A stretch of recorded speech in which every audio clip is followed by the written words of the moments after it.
Selamat pagi Bapak dan Ibu Guru beserta teman-teman sekalian. Selamat datang di presentasi kelompok 1 dari 11 MIPA 1. Pada hari ini, kelompok kami akan membahas tentang sejarah pertempuran Medan Area.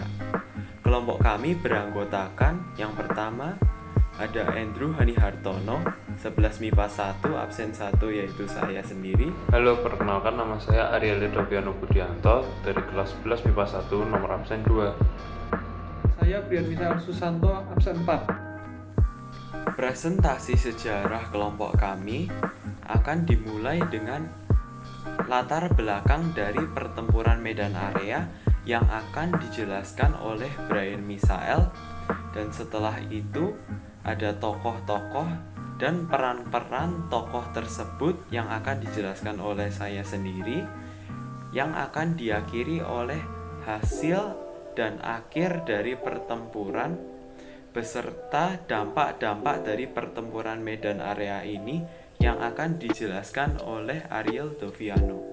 Jadi pertama-tama kami akan membahas tentang latar belakang pertempuran Medan Area ini kenapa bisa terjadi. Dari sumber-sumber yang sudah kami baca, ada 5 hal yang melatar belakangi pertempuran Medan Area ini. Yang pertama ada ultimatum agar pemuda Medan menyerahkan senjatanya pada sekutu. Jadi ultimatum ini dikeluarkan pada tanggal 18 Oktober 1945 oleh komandan Inggris yang bernama Brigjen T.D. Kelly.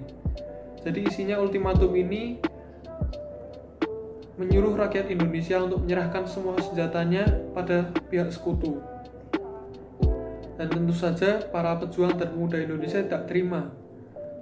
Jadi ultimatum ini justru menjadi salah satu latar belakang dari terjadinya pertempuran Medan Area ini. Lalu yang kedua ada insiden di mana seorang penghuni hotel di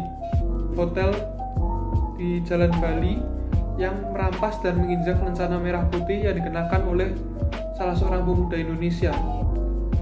Hal ini tentunya menyulut kemarahan besar dari pihak pemuda dan pejuang Indonesia, dan akhirnya menyebabkan pertempuran di saat itu juga, dan menyebabkan 96 orang tewas, dan sebagian besar adalah orang dari Mica. Lalu latar belakang yang ketiga adalah pemberian batas daerah Medan secara sepihak. Jadi pada tanggal 1 Desember 1945, sekutu memasang papan dengan tulisan Fixed Boundaries Medan Area, atau artinya batas resmi wilayah Medan, di beberapa pinggiran kota Medan. Para pemuda dan pejuang tentunya tidak terima dengan hal ini, karena mereka merasa tidak ada perundingan antara sekutu dan mereka. Jadi sekutu hanya menerapkan hal ini secara sepihak, tanpa persetujuan para pejuang. Lalu latar belakang yang keempat adalah desakan agar pemerintah Republik Indonesia keluar dari Medan. Jadi pada bulan April tahun 1946, tentara Inggris mendesak supaya pemerintah Republik Indonesia keluar dari kota Medan. Akibat insiden tersebut, gubernur dan wali kota juga markas TKR terpaksa dipindahkan ke Pematang Siantar. Nah, hal ini tentunya makin menjadi alasan untuk para pemuda dan pejuang supaya melancarkan serangan pada sekutu, karena sudah bukan hanya menetapkan batas-batas secara sepihak, tapi juga mengusir pemerintahan Republik dari kota Medan. Lalu latar belakang yang kelima dan yang terakhir ada sikap congkak bekas tawanan. Jadi saat sekutu datang, salah satu misi utama mereka adalah membebaskan tentara-tentara sekutu yang menjadi tawanan Jepang. Lalu mereka sudah mendapat persetujuan dari Gubernur M. Hasan yang menjabat waktu itu. Tapi justru ketika tawanan tersebut dibebaskan, mereka malah diangkat menjadi batalion Knil. Lalu mereka juga bersikap sombong terhadap rakyat Indonesia karena merasa sudah menang dalam Perang Dunia II. Hal ini membuat para pemuda dan pejuang semakin marah terhadap sekutu, dan akhirnya memutuskan untuk melakukan perlawanan dengan pertempuran Medan Area.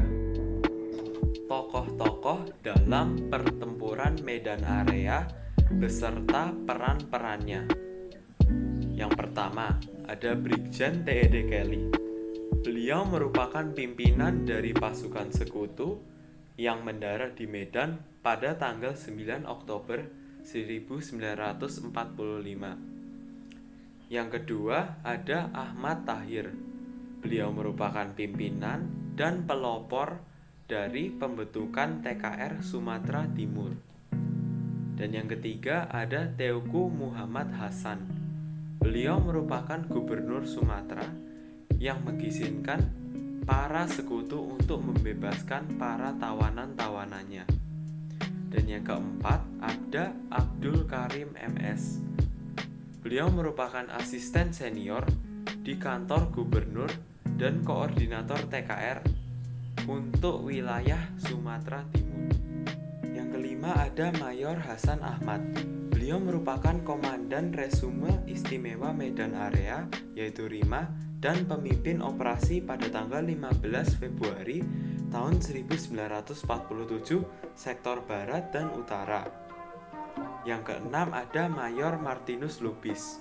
Beliau merupakan pemimpin operasi tanggal 15 Februari tahun 1947 sektor selatan. Dan yang keenam ada Dr. A.K. Gani. Beliau merupakan organisator dan koordinator dari TKR Sumatera. Yang kedelapan ada Meijen R. Suharjo Harjo Jowardojo. Beliau merupakan kepala markas besar TKR Sumatera. Dan yang terakhir ada Letkol Sucipto. Beliau merupakan pimpinan baru yang dibentuk pada tanggal 24 Januari tahun 1947. Pertempuran Medan Area berakhir pada 15 Februari 1947 pada pukul 12 malam setelah adanya perintah dari Komite Teknik Gencatan Senjata untuk menghentikan kontak senjata. Sesudah itu, Panitia Teknik Gencatan Senjata melakukan perundingan untuk menetapkan garis-garis demarkasi yang definitif untuk Medan Area. Dalam perundingan yang berakhir pada tanggal 10 Maret 1947 itu, ditetapkanlah suatu garis demarkasi yang melingkari kota Medan dan daerah koridor Medan Belawan. Lalu apa saja sih dampak pertempuran Medan Area ini? Yang pertama, meningkatkan rasa nasionalisme pemuda dan pejuang. Yang kedua, menginspirasi perlawanan di daerah-daerah yang lain. Yang ketiga, hancurnya kota Medan akibat pertempuran. Yang keempat, jatuhnya banyak korban jiwa. Yang kelima, ibu kota provinsi Sumatera dipindahkan ke Pematang Siantar.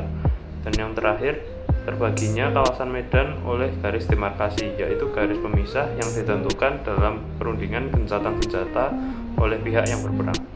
Berikut ini daftar sumber-sumber yang kami peroleh dari internet untuk melakukan presentasi pertempuran Medan Area kelompok kami pada hari ini. Sekian presentasi kelompok kami pada pagi hari ini. Terima kasih telah mendengarkan dan menonton presentasi pertempuran Medan Area kami, dan mohon maaf jika ada salah kata. Jika ada salah kata, mohon dimaafkan. Tuhan memberkati.